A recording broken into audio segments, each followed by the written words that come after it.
Welcome to Stuff You Should Know, a production of iHeartRadio.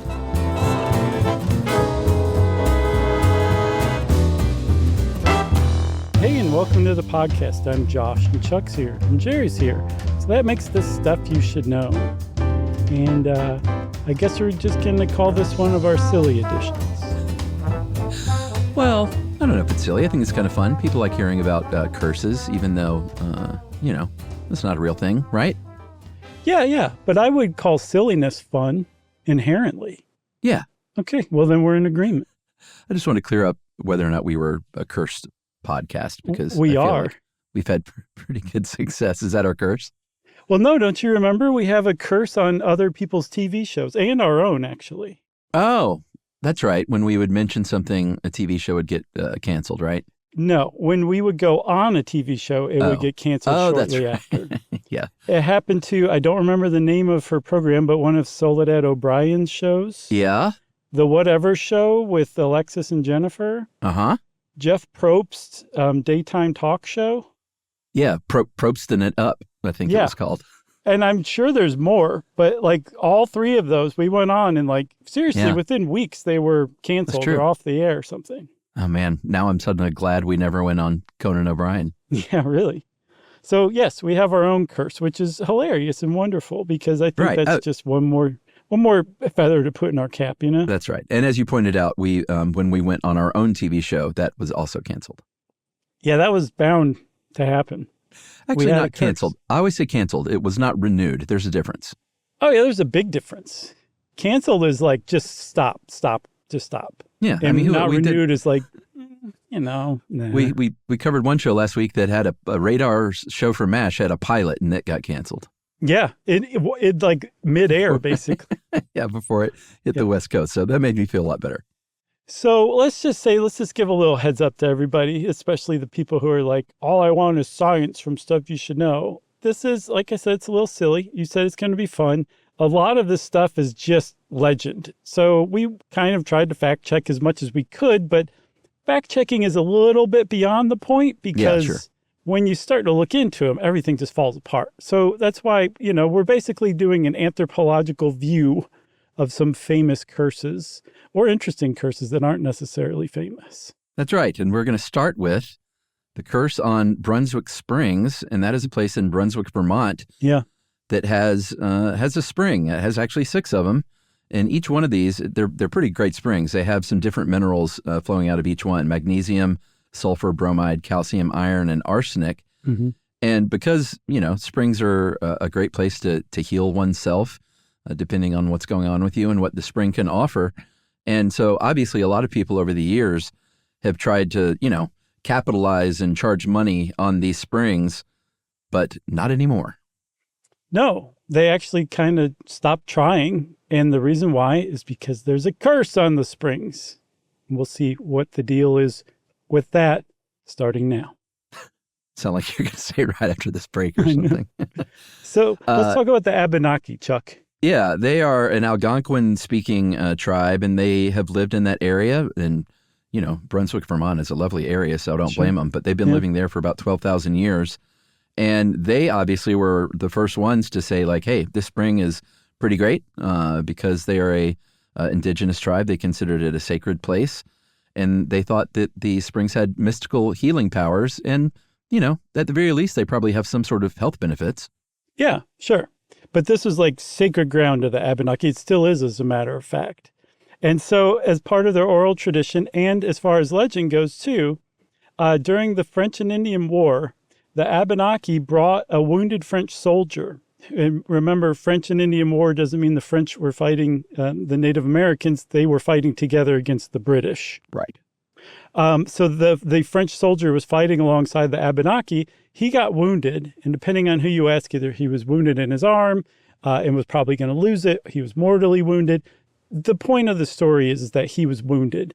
They took him to Brunswick Springs, and he was miraculously cured by the spring water. It was a really bro gesture of the Abenaki to do that for him. Yeah, for sure. So obviously that soldier was like, hey, this worked wonders for me. I think I can probably make a little money on this thing. So he returned later After he was healed, he took over the spring basically and started bottling and selling the water. Mm-hmm. And the Abenaki confronted him and were like, this is no good. There was a bit of a tiff that broke out and bloodshed as a result. There was the death of a man and his infant child, which is super sad. And the wife and mother of those two basically said, all right, you know what that means? It's curse time. Anyone from here till the end of time that comes along, and I'm summarizing, of course. Sure. That comes along and tries to exploit these sacred springs for profit shall be cursed, and it will not be a success. Yeah, which is kind of a mild curse for having just lost your husband and baby, you know? Yeah, I would say and also you suffer illness and disease and die. Right, exactly. So very shortly after that, the British won, essentially, the French-Indian War, and the Abenaki were removed from the area around the Brunswick Springs, and they were essentially moved out of the way by British colonists who settled around there. And so they essentially lost control over their sacred ground. And 100 years after that, somebody finally was like, we're going to build a resort here. Like, this is a great spa, right? So they built a spa resort, and there's a website called the Vermonter, and they did a great story on this, but they turned up a hotel brochure from the 1860s, and it said that this spa offered medicine waters from the Great Spirit.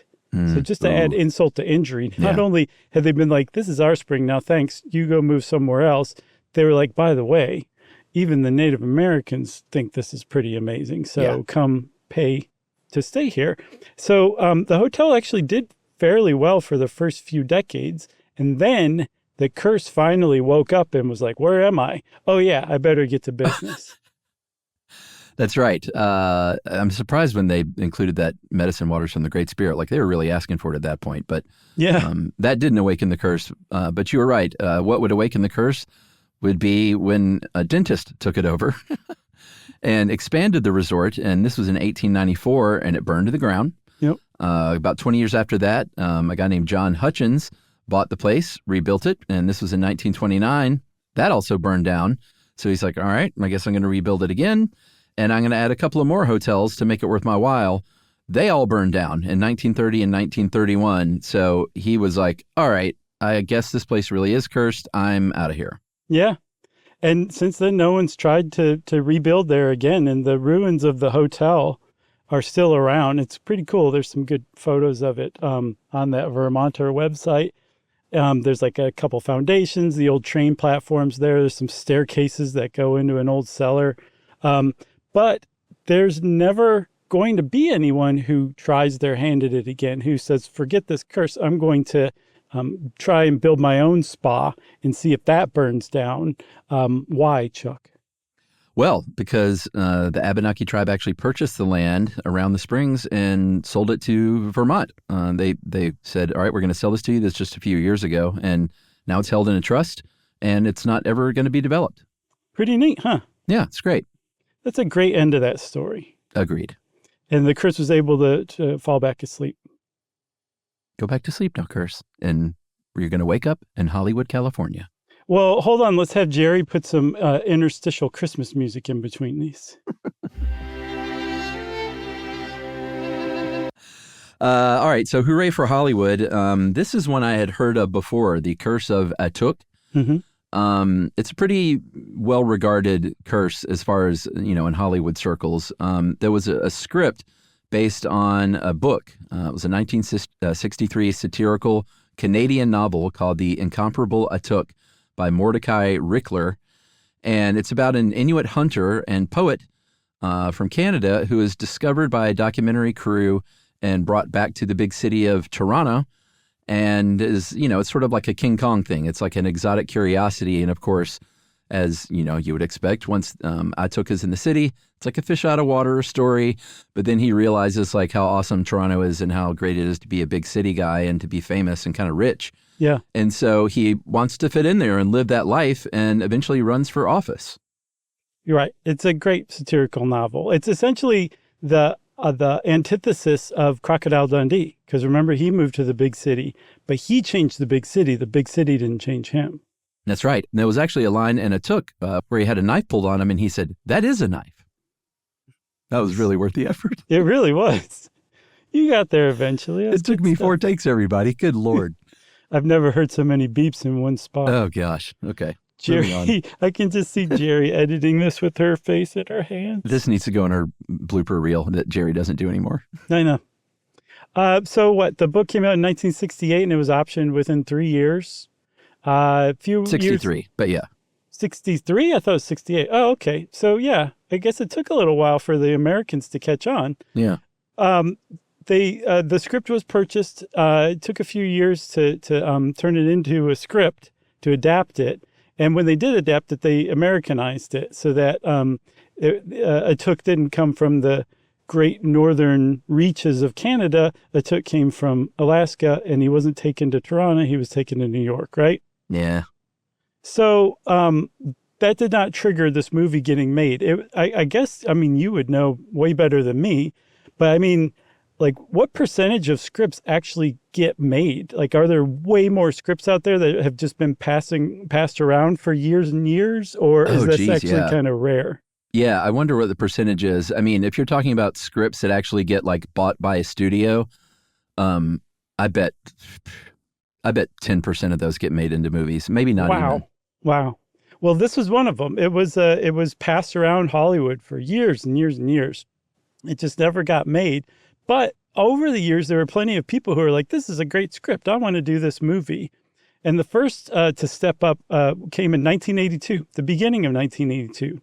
An actor named John Belushi, I think. I think it's Belushi. Belushi, sorry.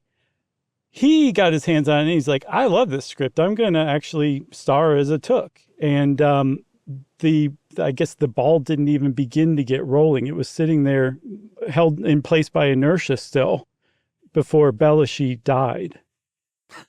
Yeah, he died very sadly at age 33 in the Chateau Marmont Hotel from doing drugs from a speedball. Yes. Very famously. I get the picture of Took as probably a big fella. Yeah. Because everybody that is followed in Belushi's footsteps has been, of larger proportions. So after Belushi passed, it went back into turnaround, spent a few more years getting kicked around. And then Sam Kinison, the great comedian, signed on in 1988. And they actually started filming, right? I think they got 8 days into it. Okay. Did you know, real quick, Sam Kinison was a fire and brimstone itinerant preacher? Yeah. I did not know that he started out like that. It makes sense. I can totally see it, but wow.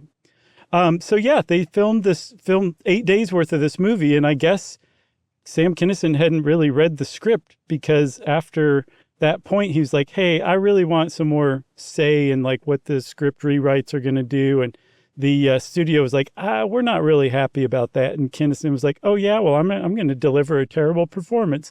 And the studio said, oh yeah, well, we're going to sue you. And they did. They filed a lawsuit against him. Yeah, it got pretty ugly.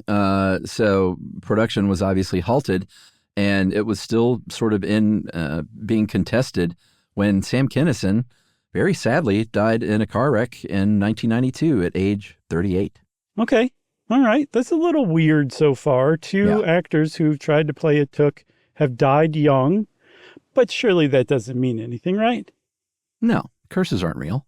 No, although it is real, because if you continue on just a few more years, a Took, the script, claimed more lives. That's right. In 1996, screenwriter Michael O'Donoghue, who I believe was an SNL guy. Yes. The original scriptwriter, I looked him up. I can't remember his name now. Maybe it was Todd Carroll or something. Yeah. He was a National Lampoon guy. Right. And maybe Michael O'Donoghue was too. So it was kind of in that world. Long way of saying he took over, did some rewrites, and recruited none other than the great John Candy. And very sadly, we all know what happened to John Candy. He passed away at the age of 43 of a heart attack. And O'Donoghue also died of a cerebral hemorrhage at 58. So that was a double curse. And this is the point where I can remind everybody to go out and watch the John Candy documentary, because it is wonderful, wonderful, wonderful. Okay, good. Thank you for that. One other thing about that, John Candy and Michael O'Donoghue died the same year in 1996, which was also the same year that they decided to make this movie. Okay? Was that not clear? No. It wasn't. Okay. So that was, that to me, that's very surprising. Okay. Yeah. I'm also, you guys, I'm not this credulous, but it is very interesting to me. Okay. For sure. What happened the next year, Chuck? Surely the horrible reign of terror of Atuk came to an end after John Candy and Michael O'Donoghue. No, I think you know who's coming. Very sadly, if there's one more person kind of waiting in the wings for this kind of role, it's Chris Farley, of course. In 1997, he decided to take on this role and got his buddy Phil Hartman on board. And we should doubly point this out. They died before they could get that movie made the very same year. Yeah. That same year, Same year. Yeah, Chris Farley died. That's right. The next year, Phil Hartman died. We did a whole episode on him. Yeah, that was a good one. Yeah. So, there's a bunch of deaths of people tagged on to Atuk. And Atuk still hasn't been made. It's a very weird curse. As far as Hollywood curses go, and there's plenty of those, it's a strange curse if you ask me. But the people at Tales from Development Hell website, they did a pretty good article on this. And they pointed out that if Atuk is a killer script, there's other killer scripts out there that all those same people were attached to. At least Belushi, Kinison, Candy, and Farley were. Yeah, the very famously, the great book, A Confederacy of Dunces, has never been made. And there's been just tons and tons of people attached. I think Philip Seymour Hoffman was attached to that as well. And he passed away. I think Will Ferrell was attached. There's been a lot of people attached because it's just such a great book. Did you ever read that? No. Is it just about like Southern foibles, or is it like bigger? It's better. Okay. Yeah, it's good. What's a foible? Just a unique kind of sometimes negative characteristic or trait or habit or something like that. Just something that makes somebody themselves and not like other people that you kind of have to put up with if you're going to love that person. How about that? Oh, so I have many foibles. Oh, I have a lot of foibles too. Yeah. What's the other one? Oh, the Fatty Arbuckle biopic. All those guys were attached to that at one point as well. That's weird that all of those guys and Philip Seymour Hoffman were attached to Confederacy of Dunces too. That's interesting. Yeah. I'm glad you mentioned Will Ferrell, though, because I want to take a second and give a PSA in defense of Will Ferrell and John C. Reilly and their movie Holmes and Watson. Oh, yeah. You texted me. You liked it, right? Yes. When we did our episode on, I guess, Sherlock Holmes, we got a lot of hate from people who were like, that movie sucked. It's terrible. And it's got like a really bad rating generally on, I think, it's supposed Rotten to be Tomatoes. Just one of the worst movies. So I'm glad you liked it. That is wrong. If you're going in looking for any kind of highbrow cinema, yes, you're going to be deeply disappointed. But if you're familiar with the cinema of John C. Reilly and Will Ferrell together, you're going to actually be pleasantly surprised, especially if you think you're going in there like this movie kind of sucks. It's cute. It's a good movie. Yeah, as far as those movies are concerned. I want to check it out now. Was there a Catalina wine mixer in that one? No, there was not. No, nothing like that. It was a very, it was true to the period. Well, I kind of want to see it now, so. You should see it. I texted you and told you to see it. And this is what it takes for you to finally listen to me. All right, I'm going to go ponder my foibles, and we'll be back after this. And then you came along, and it was like,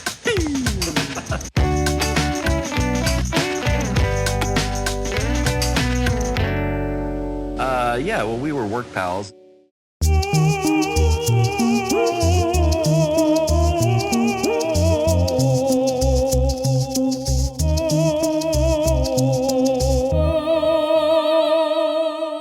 Okay, Chuck, we're going to head on over to present-day Uzbekistan, and there you'll find that I had already parked the Wayback Machine, so let's get in.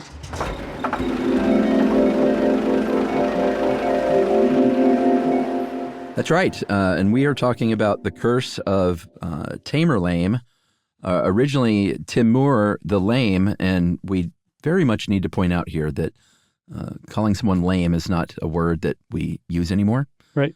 Very much an antiquated term, but that was what they called Timur, and it was then anglicized to Tamerlane, Tamerlane, Tamerlane, not lame. Right. So maybe they were already getting the picture. Like, this is not a nice thing to say. Right.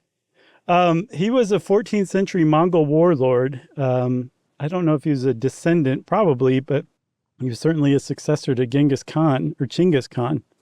And very much like Chinggis Khan, he was responsible for the deaths of lots and lots of people. Yeah. The number that I see bandied about most frequently is 17 million people. Oh, jeez. Which even more impressive is that is about 5% of the entire global population at the time. That's how many people died as a result of Tamerlane's conquests. Yeah. And I think by impressive, you mean depressing. Sure. Yes, exactly. I mean, if you are impressed by large numbers, regardless what they represent, that's all I mean. Yeah. So what are you into? Large numbers. Yeah. Listen to this one. 17 million. Whoa. Very impressed. What are you talking about? Deaths. This date is over. So he was known as the Scourge of God, and he was a member of the Barlas tribe, or the Barlas tribe. And, well, you already spoiled that one in what is now Uzbekistan. And he did what they do. They sacked cities all over the place. Moscow, Persia, Delhi, Damascus, you name it. And he's, known as one of the, I hate saying great, but one of the great conquerors. Yeah, I mean, as far as conquerors and all the terrible things that's attendant with being a conqueror or being conquered by a conqueror, he is often placed on equal footing with Darius the First, Alexander the Great, Chinggis Khan again. Mm-hmm. And Darius Rucker. Yeah, exactly. Wait, as the Hootie frontman or as a country star? I think he's conquered all. Okay, well then, yeah, Darius Rucker makes sense too. One of the things, though, is about some of these conquerors, including Tamerlane, he was also credited with spreading a lot of culture, too. And there's actually a type of architectural style called Timurid, and that you can find in the capital city of Samarkand in Uzbekistan. It's incredibly ornate and colorful and beautiful, and it's credited to his reign. That's great. Yeah, that's about the best thing you could say. You were trying to find something positive. So. Sure. If you go look up pictures of that kind of architectural style, you'd be like, wow, that guy was impressive. Yeah, it's very nice. I know you guys are all going like, okay, geez, guys, is he cursed or not? Yes. So it turns out there was a curse. He died in 1405. During his last campaign, he fell ill, and he was put in an ebony coffin and entombed in a mausoleum at a mosque in Samarkand. And he was there just, entombed as a dead person for about 500 years until Stalin came along in 1941 and said, you know what?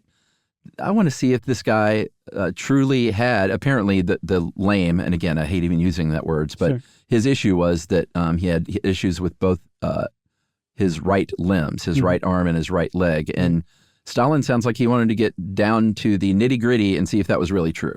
Yeah, I also get the impression that Stalin was also flexing his power, like over his vassal states, by saying you're this conquering hero that's like the most revered person in your culture. I can dig him up, basically, if I want to. Yeah. One of the other points of the expedition was that the leader of the expedition, Mikhail Gerasimov, he was a renowned forensic reconstructionist. So he was going to take Tamerlane's skull and basically do a lifelike likeness of him from it, right?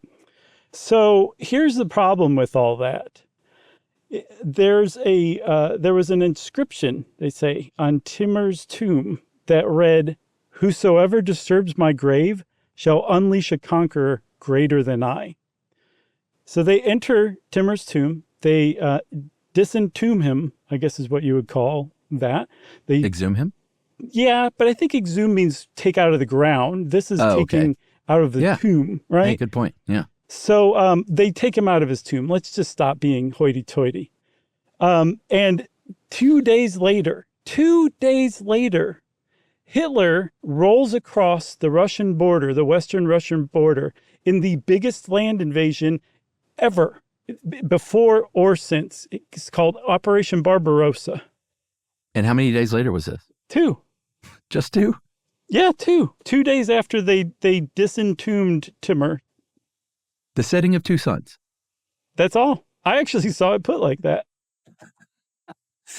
So, yeah, it was a massive invasion. Nearly 4 million German and Axis troops flooded there to help out. Like you said, it's the largest invasion in history, and as many as 16 million, not quite 17, but still a big number. And so I hope we're all impressed. Sure. Russian civilians, just civilians alone, were killed, and millions more, obviously, soldiers were killed. And the bloodshed kept going on while Germany was there in Russia. And it was a bad scene. It was a terrible scene, right? So like the tide eventually did turn. And one of the battles that the whole thing turned on was the Battle of Stalingrad, which is considered still to this day the bloodiest urban battle in history. The USSR lost 1.1 million soldiers in fighting in just this one city, right? Yeah. The Battle of Stalingrad ended about the same time that Stalin ordered Timur's remains to be re-entombed. Yeah. I mean, as the legend goes, Stalin got a little spooked and was like, all right, well, maybe this thing, this curse happened because of what I did. And so they put him back in there, and that was it. They were repelled. The Germans were repelled from the USSR. But here's the deal. The curse was kind of, not only obviously our curse is not real, but this one doesn't even seem to be real at all, right? Yeah. Like Stalin couldn't have even gotten cagey about the curse because it seems to have been invented not until 2003. Yeah. And how did that happen? Well, our friend Craig Collins on the site Hidden Compass, he's the one who said two suns set before the Nazis invaded, for real. Yeah. He had a really good article about it. He found a Russian documentary from 2003, and they mention, I get the sense it's a very History Channel-esque documentary from Russia. They mention a book that they don't name, they don't show, but they say in the book there was inscribed this curse saying, like, if you dig me up or disentomb me, I'm going to unleash a conqueror on you. That seems to have kind of translated into this idea that curse was inscribed on his tomb. Ah, we gotcha. we know for a fact it was not inscribed on his tomb because that same Soviet team that disentombed Timur, they copied down all of the inscriptions. One of them went back and translated them all and published it as a book. There wasn't a single curse in there. No curse. But the rest of the stuff is fairly accurate. The timing actually is still pretty accurate. It's just the fact that there wasn't an actual stated curse is the thing. Wow. Wow, indeed, I think. But so let's stop talking about tens of millions of people dying, Chuck, and let's start talking more about baseball. Yeah, America's pastime. We're not going to talk about the curse of the Bambino and the Red Sox. We're going to talk about the other great curse, the curse of the GOAT, which involves the beloved Chicago Cubs, a team that I have grown to love. Yeah. Merely by growing up watching them on WGN after school and by going to Wrigley Field now a few times. Yeah. I tell everybody Wrigley Field's the easiest ballpark to just walk right into. It's wonderful. Yeah, it's the best. No, you don't even need a ticket. So let's get back in the way back. Let's get back in the way back machine, Chuck, and talk about somebody who actually did have a ticket and still had a problem getting in. We're going to go back to October 6, 1945, a particularly chilly day. And when we show up at Wrigley Field, we're going to find that the Cubs are scheduled to play the Tigers in Game 4 of what's known as the World Series of Baseball.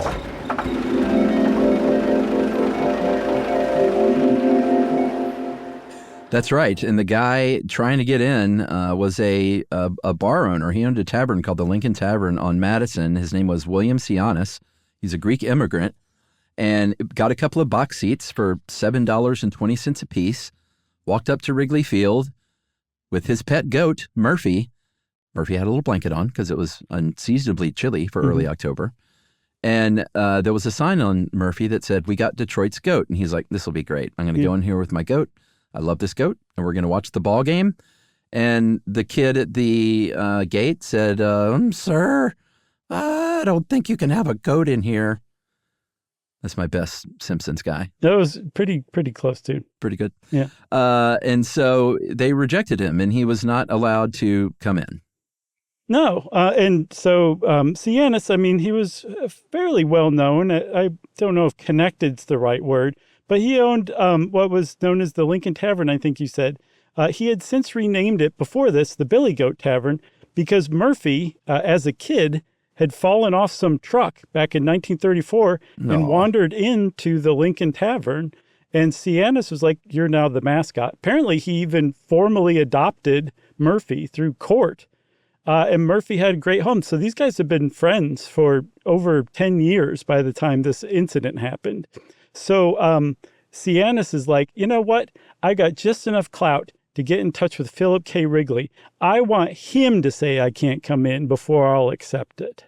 That's right. So he pleaded his case. He said, I went to goat court for this guy, and it's all legal, and everyone loves Murphy. You should see people at the tavern. And Wrigley apparently, supposedly said, no. And then he said, "Let Billy in, but not the goat." Yuck, yuck, yuck. Mm-hmm. And when he was like, "Well, why not the goat? I went to goat court and everything," Wrigley said, "Because the goat stinks." Which he didn't need to say that. Like, goats have an odor, and everybody knows that. You don't have to point it out. So Sianis was like, "I'm not going to take this sitting down." He stood up. He said, "My pride has been wounded. You have insulted my goat friend of more than a decade." So he cursed the Cubs right then and there. He apparently exclaimed, "The Cubs ain't going to win no more. The Cubs will never win a World Series so long as the GOAT is not allowed in Wrigley Field." And he stormed off with Murphy in tow. There's another version that says that they were allowed in, but they ended up getting kicked out because other fans complained that Murphy was trying to eat their food, and then the curse happened. Either way, they got cursed because Murphy was not allowed to sit and watch the game. All right. I think that's a great cliffhanger because we got to see what happened to the Cubs, and we'll find that out right after this.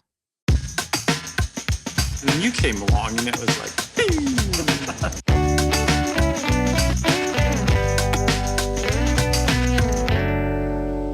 Yeah, well, we were work pals.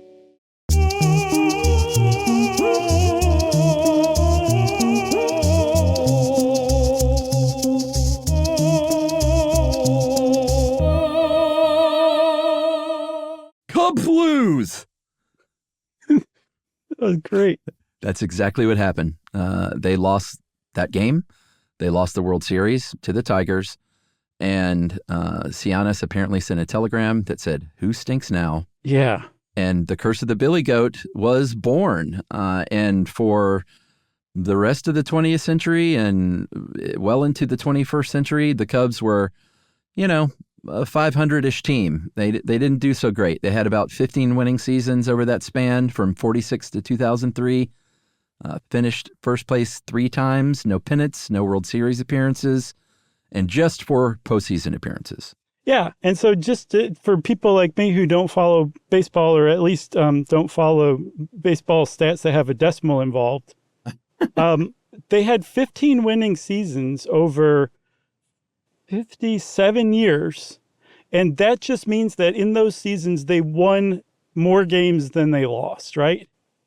That's right. That is terrible, especially, Chuck, when you consider up to that curse, the Cubs were one of the best teams in baseball and had been their entire existence. They'd won the World Series the year before the curse, too.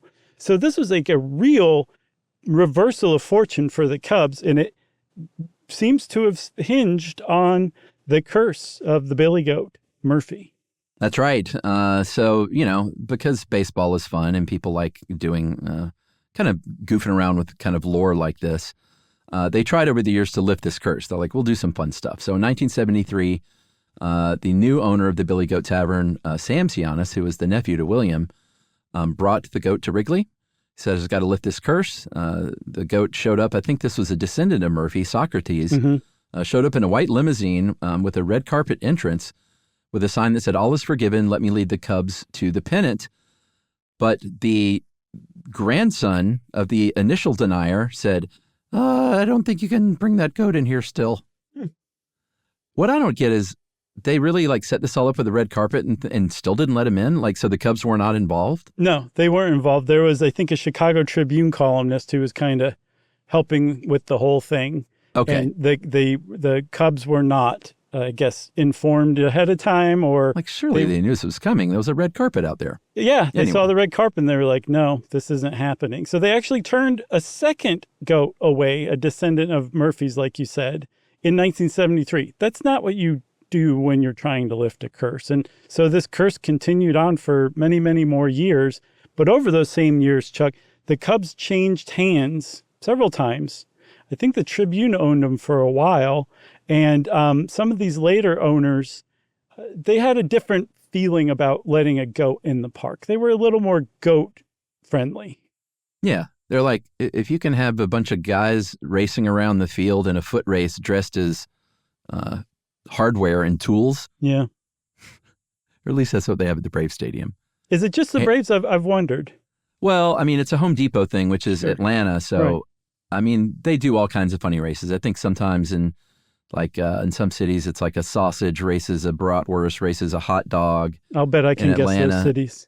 Yeah, it's a drill that races a hammer and then like a wrench or something. I don't know. But at any rate, they're like, if we can do that kind of silliness, we can let a goat in here to lift this curse. And at the very least, it'll be some fun press. Right. So they did. There were actually a number of times Sam Cianis, who led in Socrates in 1973, or tried to, they brought him back.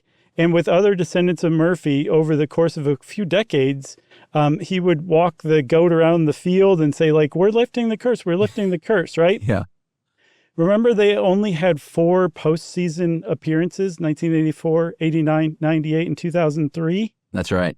All 4 of those postseason appearances came on years when they brought in Murphy's descendants to try to lift the curse. Okay. This is what I want to know. Were those the only 4 times they brought the descendant in? Yes, as far as I understand, yes. Those were the only 4 times over that span of those years when they brought him in. I'm pretty sure. I think that seals the deal then. It does. This one is actually real. Yes.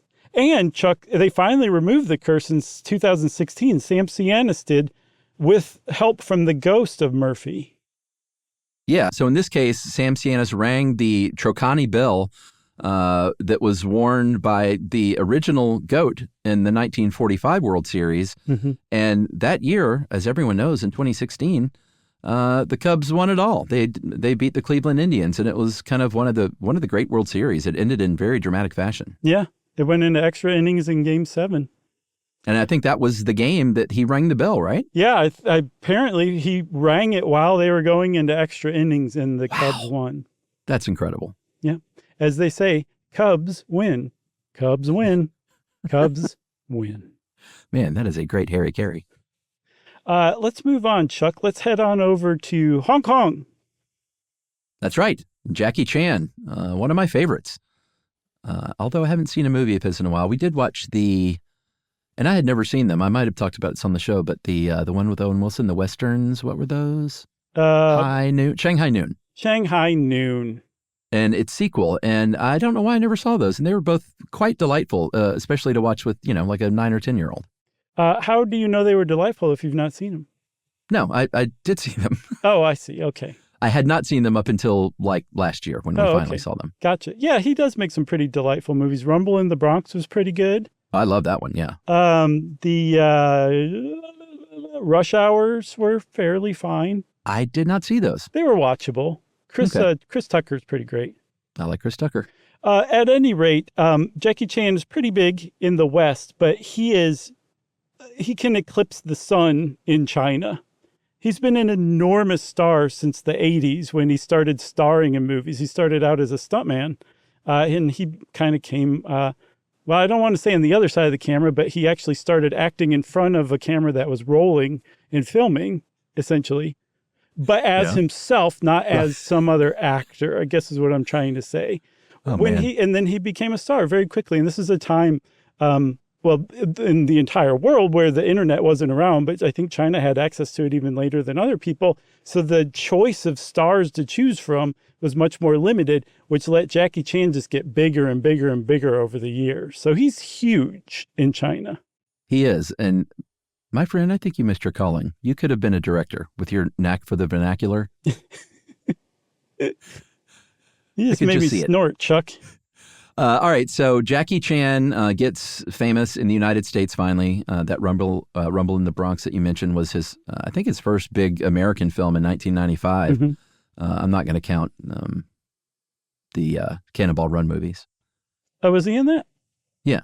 In the original ones? I mean, surely they haven't been remade, right? I think they have. Have they really? I think. I just say stuff, though, sometimes. He was in Cannonball Run. Okay. Wait a minute. Now I'm doubting myself. I'm pretty sure. Remember, there were the two, the two, I think they were supposed to be Japanese in the movie that didn't speak English that were racing. And I think Jackie Chan was one of them. But now I'm doubting myself. I don't know. We'll look it up maybe. I thought they only used Italian actors to play Japanese people back then. Well, yeah, that's true. Old Hollywood. But here's where Jackie Chan's curse comes in, because he has endorsed a lot of brands over the years as a pitch person. And a lot of those brands have gone out of business after he pitched them. Yeah, so much so that there's what they call a Jackie Chan curse, where if you are going to take advantage of his fame, bask in the glow of his glory, and say, hold this product while I take a photo of you, and then turn that photo into billboards, and maybe we'll have you move around with my product and turn those into actual commercials too that we'll put on television. You do so at your own risk, because there's a lot of companies that have taken a nosedive after they hired him as their pitch man. That's right. By the way, confirmed. That was Jackie Chan in Cannonball Run. Wowee.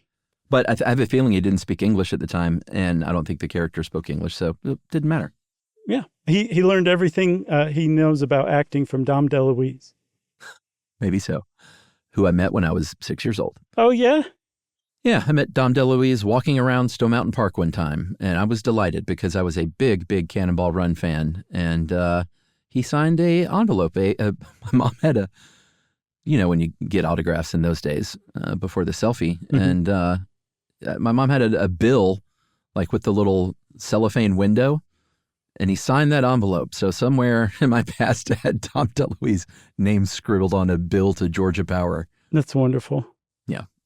So should we read through some of these that went out of business? Yeah, because some of them went out of business in fairly dramatic fashion, too. Yeah, I'm going to pick this one then. The Senier Frozen Dumpling Company went out of business after staph was found in their dumplings. Yeah. There's a company that made video compact discs, also known as VCDs. They went bankrupt, and the head of the company went to jail for fraud after they hired him. Wait, is it VCD something? VCDs. So did that predate the DVD? Yes, I believe it did. Wow. I've never heard of this. And it wasn't like obviously the big platter, like a Laserdisc or whatever. No, they were compact discs, actually, and they were video compact discs. I don't know what year this was. Huh. But it does. That's crazy. Yeah, I think it does predate the DVDs, or else they would have just called them DVDs. Yeah, I guess you're right. Here's one for you. Do you know what DVD stands for? Direct to video. Direct. I think a lot of people, in fact, I heard our pal Scott Aukerman on his movie show, Scott Hasn't Seen the other day, said digital video disc. And I was going to text him and shame him, but I didn't. But it's actually digital versatile disc. Oh, that's because strange little tidbit. You can call it a DVD or a VCD, so it is quite versatile. All right. An air conditioning company that Jackie Chan endorsed had a unit explode and sales dropped, and I don't know if they went out of business, but that's not a good look. Also, there is a herbal hair loss shampoo called Ba Wang, and I don't think they went out of business, but their sales obviously plummeted after it was misreported that it contained a carcinogen. So there are also other brands where like their product just didn't get off the ground, even though they had Jackie Chan as their pitchman. Volkswagen had a panel van called the Caddy that they just stopped making because no one was buying them. Fen Wang Cola fizzled out. I see in every single article on the Jackie Chan curse. There was a children's computer called the Subor Learning Machine. All of these just failed. So Jackie Chan is clearly cursed, right? That's right. Clearly cursed. To be fair, Jackie Chan is one of those guys in his home country where they would just walk up to him and say, hey, we'll give you 10 grand if you'll stand here for 25 seconds and hold this thing. Mm-hmm. He was down with endorsing a lot of products. So you probably got about a 50-50 shot of a Jackie Chan product being endorsed and not doing so well. So it's basically just the law of statistics that he's willing to pitch so many things that, of course, some of them are going to be clunkers, right? Yeah, unless you count tennis. Yeah, this Jackie Chan curse extended or just showed up or kind of spread its girth across the 2025 Australian Open. Not one, not two, but 3 different tennis players who made it to the final rounds. Arina Sabalenka, Alexander Zverev, and Jelena Ostapenko. They made it to the final rounds, and all 3 of them lost their matches after they met Jackie Chan and shook his hand. Wow. That's really something. I wouldn't get too close to Jackie Chan if I had a business or was a professional athlete. Owen Wilson did all right. Did he, though? Do you want to do this last one, or should we call it a day? Sure. We can call it a day. Yeah. I think in true to our curse, we can never get through a full list. And everyone's just going to have to wonder what this last curse was. I think I had heard it called the 0 factor at one point. So let's just tease that. Okay, we'll call it that. You got anything else about curses, Chuck? I got nothing else. Well, we got to put the Wayback Machine in the shop because we don't normally use it this often. So it needs a good tune-up, I think. Yeah, it's making a weird noise, too. That clunky thing. And the smoke, too. Yeah. Well, since we just talked about the Wayback Machine, that means it's time for listener mail. This is from Brett about our episode about Tippi Hedren getting the Vietnamese nail salon started in the United States. Mm-hmm. Hey guys, I just listened to that episode and it reminded me of a documentary called The Donut King about Ted, and I don't know how to pronounce this, Ngoy. He's Cambodian. I'm going to say, you know what? I'm not going to try. Okay. But I know that Nguyen is pronounced Wen. Yeah, I think it's like Ngyen or something like that. But yeah, so this would be Yoy. Maybe. We're butchering this. Okay. I'm sorry, everybody. We're trying. Anyway, guys, I often wondered about why so many donut shops, especially here in Southern California, are operated by Asian families. The documentary is about a Cambodian immigrant who opened a donut shop, then used it as a loophole to bring other Cambodian citizens over during Pol Pot's reign and trained them to have their own donut shops, which he helped fund. Neat. He ended up helping dozens, maybe even hundreds of families immigrate, and he basically had a West Coast donut empire. He wasn't without his flaws, though, you should know, and the documentary touches on that stuff. But totally worth a watch, maybe a candidate for short stuff. Thanks for entertaining me at work all day, and keep up the nerdy work. That is from Brett with 1 T. Nice, Brett. Thank you for that. Definitely hadn't heard that story, and it sounds quite worth looking into. Yeah.